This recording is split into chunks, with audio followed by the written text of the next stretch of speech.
After spending the day with Rob Dahms' RX-7, no Lamborghinis have been totaled. Now, I actually really like this car, but here are some of the things I hate about Rob's RX-7. First off, a common problem with the RX-7 is that the solder joints in the tachometer go out. So that means I have no idea what RPM the engine is right now.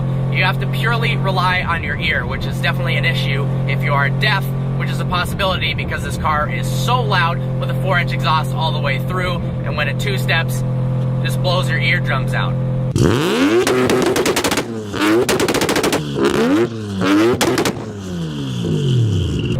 Now, to simplify his life, that's Rob's quote, he decided to cut the transmission wires, which now you have no speedo.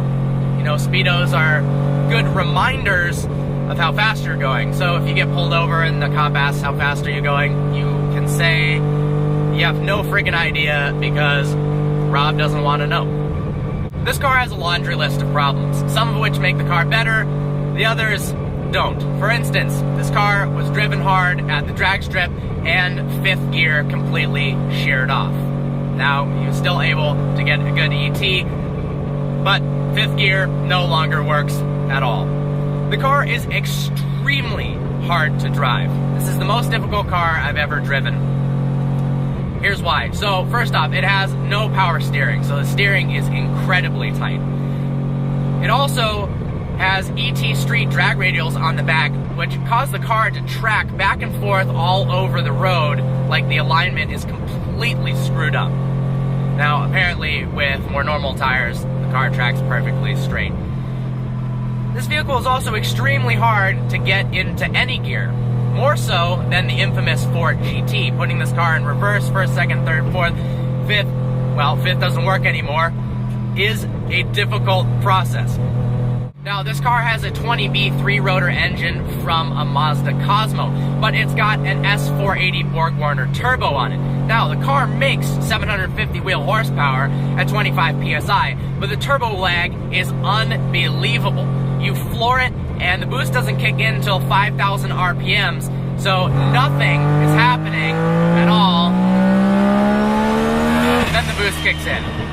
So, definitely something you have to get used to. It's definitely fun when the boost kicks in, but that lag is unbelievable. The last downside of the RX-7 is that Rob Dahms' YouTube channel has more subscribers than me. Wait, that's not related to the RX-7.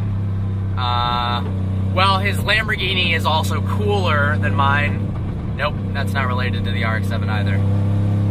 Well, that's about it. This car is pretty awesome. It's got its quirks and stuff. It's hard to drive. It stalls when you're going at 40 miles an hour in 3rd gear. Sometimes the car just decides to shut off. But it does make it a hell of an interesting experience driving it. I hope you enjoyed this video. Like always, please browse our channel and subscribe. Like us on Facebook, follow us on Instagram, follow us on Twitter. Give a subscription to Rob Dahm. I don't care that he has more than me. Subscribe to his channel. It's awesome. He's got some cool content coming out. Really trying to step his game up. Look forward to seeing you next video.